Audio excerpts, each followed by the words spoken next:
revoked the after one of its precursor laws. That's about 38%. So President Trump's like 50% is at least a slight exaggeration. Daniel Dale, it's always good to have you. Thank you so much for that fact check this morning. John.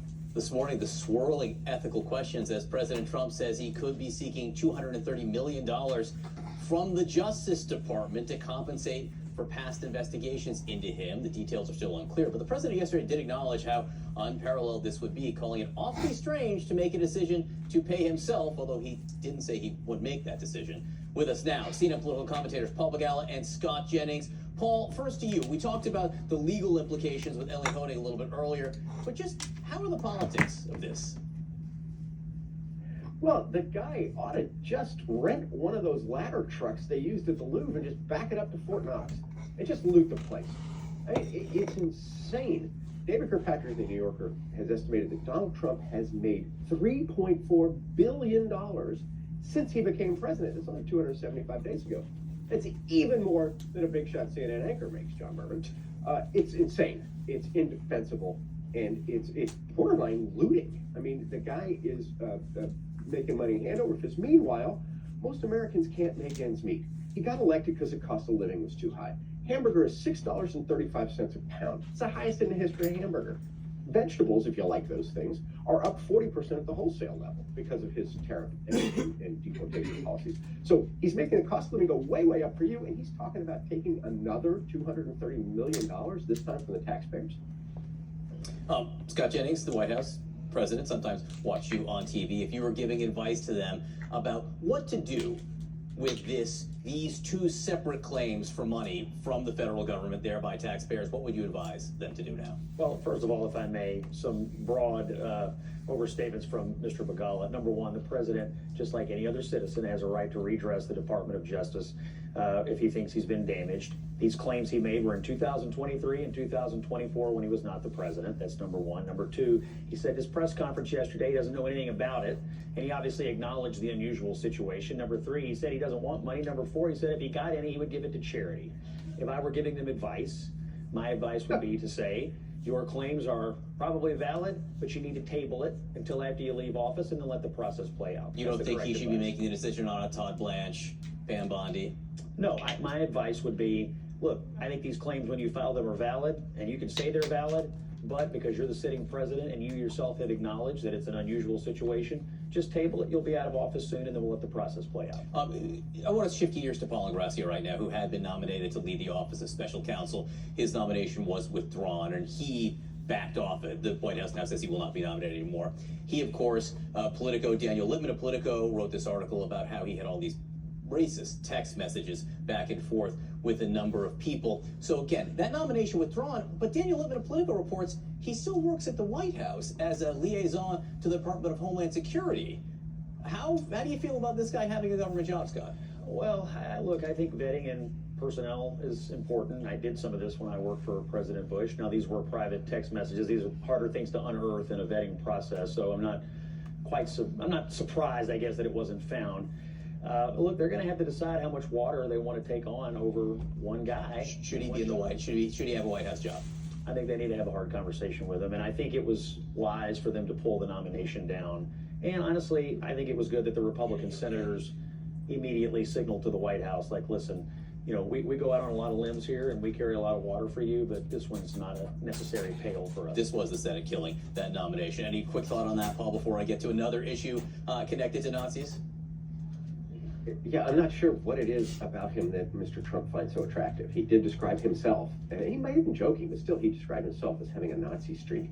He said really racist things about the Chinese people, about Indians, about Martin Luther King. So it's really outrageous. I don't understand the appeal that this guy has for our president. Again, I was saying connected to Nazis because that came up in the text messages that Paul Ingrassia sent. That word was there. And, Paul, you know there's a Senate primary brewing in the state of Maine, a really important one, because Democrats desperately want to pick up this Senate seat that Susan Collins has held forever there. They always think she's vulnerable, then she turns out not to be. But this time, there's a primary between Graham Pliner, who's an oyster farmer, former Marine, and the governor, the Democratic governor, Janet Mills. So Pliner's had a whole bunch of things about things he's posted on Reddit in the past, and now it turns out that there's video of him with a tattoo that he got that has connections somehow to Nazis. I won't get into the specifics there, but even he acknowledges that there are people who see the connection there. This is how he explained how he ended up with that tattoo on Pod Save America. We went ashore in Split, Croatia, myself and a few of the other machine gun squad leaders, and we got very inebriated. And we did what Marines on liberty do, and we decided to go get a tattoo. And we went to a tattoo parlor in Split, Croatia, and we chose a terrifying looking skull and crossbones off the wall because we were Marines, and you know, skulls and crossbones are a pretty standard military thing. He says he didn't know at the time it had Nazi connections. He says ever since he's been screened a few times that it had never come up, but now that he knows, he may get it covered up. Paul, how do you feel about this for a candidate who is running in this crucial seat for Democrats? Yeah, I mean, it's pretty shocking, and some of the messages that have been unearthed from him are pretty shocking.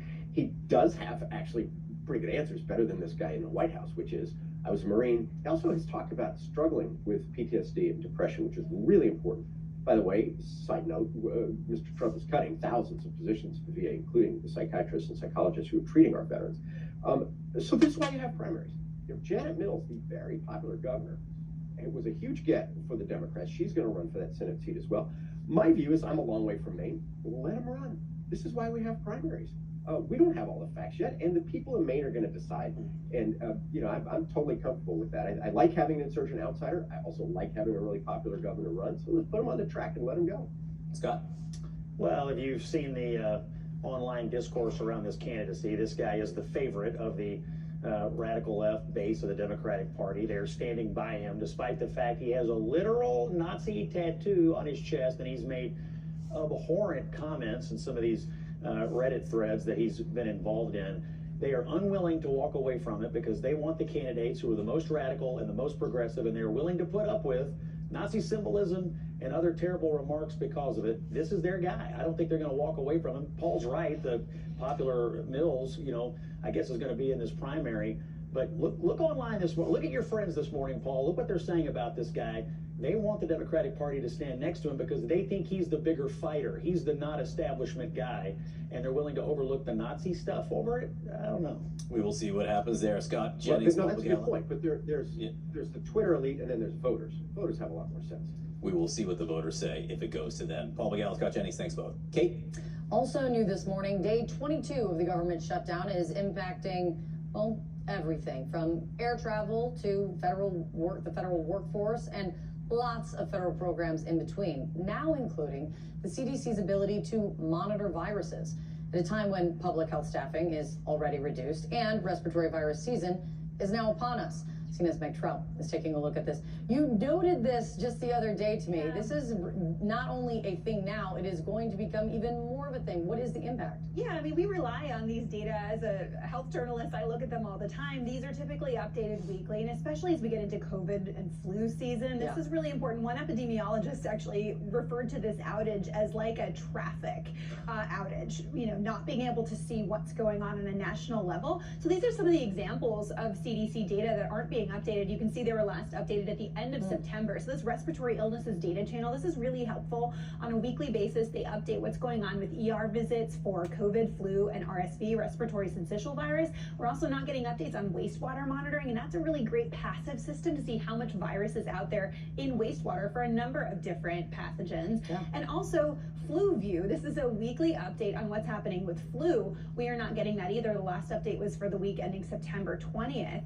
So there is concern that there is not national coordination of this data as we get into flu and COVID RSV season. States are still collecting the data. And importantly, RSV in particular, we tend to see that start in the South and then move to the rest of the country. And we are seeing Florida, for example, you can see in a number of counties there, the darker color, RSV activity is starting to increase.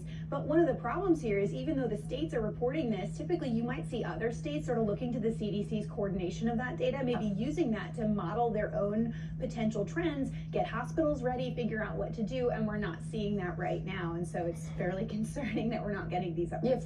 Yeah, for states and localities, it's about preparation. It's not being reactionary is not a way to get it in front of any kind of outbreak / season up. Is everything on pause? Like, what is the CDC still communicating Right, about? so that's really interesting. We are still getting measles updates, and so we're actually expecting one today. You can see it's been an especially bad, a historically bad year for measles. It was really bad in the spring when we had that big Texas outbreak, but now we have several active outbreaks going on right now in Arizona and Utah, South Carolina. We're having a press conference later today. We expect an update there. So we are still getting weekly measles data from the CDC, but as we get into flu season, a big concern, we're not seeing that on a national level. It'll be interesting what what the CDC says about it, how they can make a change. You know, the federal government's been able to find pockets of money to rework in some regard.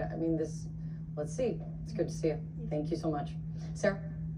All right, thanks, Kate. New this morning, the New York Times reporting that Amazon plans to replace more than 500,000 jobs with robots. According to internal documents obtained by the Times, the country's second largest employer hopes to automate 75% of its warehouse operations in the coming years. Amazon pushing back, telling CNN the documents don't give a complete picture of its hiring strategy. Here with me now, CNN tech reporter Claire Duffy.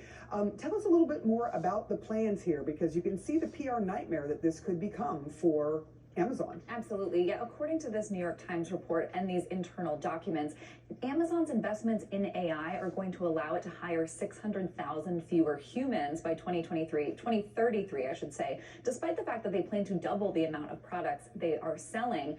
Also, as you said, 75% of work in those warehouses automated. That is the eventual plan. And according to the New York Times, Amazon is actually developing comm strategies for how to handle the backlash in these communities where jobs might be lost. Now, as you said, Amazon says these internal documents paint a misleading picture of its overall hiring strategy. It says it's investing in upskilling and training for employees. Here's what Amazon spokesperson Kelly Nantle told me. She said the materials appear to reflect the perspective of just one team and don't represent our overall hiring strategy across our various operations and business lines now or moving forward.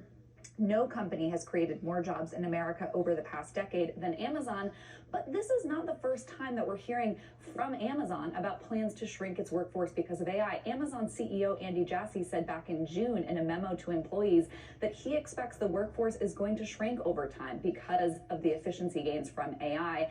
And I think based on my conversations with people in the industry, what we're likely to see, especially with these tech companies like Amazon, is they just won't have to hire more people. Their growth is going to continue, but their headcount is going to stay flat. And actually, if we look at Amazon's hiring over the last 5 years, you can see this trend. Its number of employees has flattened out, but yearly revenue continues to grow. I think that in the near term, at least, is what we're likely to see. But I do think we will start to see in more targeted areas these layoffs that are indicated in this report. Speaking of Amazon, I want to follow up on AWS. I think a lot of people didn't realize just how many systems that AWS underpins.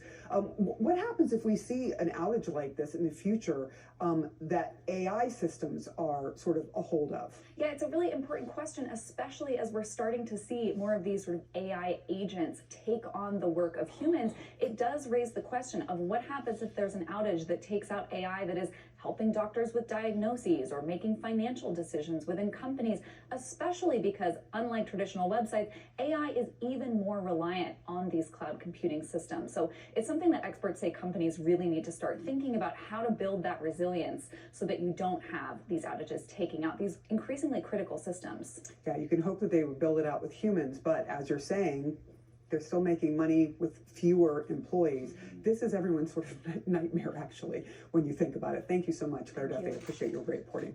John? An historic preservation group is trying to pause the demolition on the east wing of the White House. The National Trust for Historic Preservation says the 90,000 square foot ballroom plans could permanently disrupt the carefully balanced classical design of the White House. Officers helped save a choking baby. Look at that. And it's all caught on camera.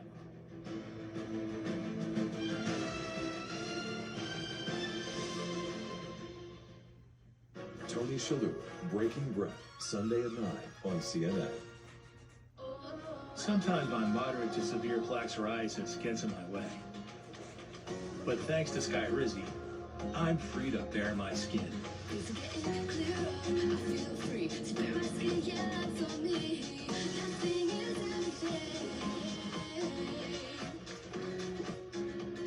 With Skyrizi, I saw dramatically clearer skin. And many people were 100% plaque-free. Skyrizi is just 4 doses a year after 2 starter doses. Don't use Valergic. Serious allergic reactions, increased infections, or lower ability to fight them may occur. Before treatment, get checked for infections and TB. Tell your doctor about any flu-like symptoms or vaccines.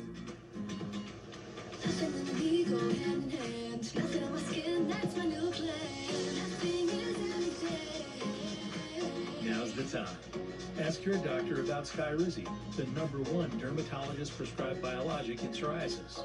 Learn how AbbVie could help you save. I'm doing great. Yeah, excited to get started. I'm excited. I bought a home with SoFi, and this is Ask Members Anything. How much money down? Full 20%? We just did 5%. There's even options less than that. I thought SoFi just did student loan refi.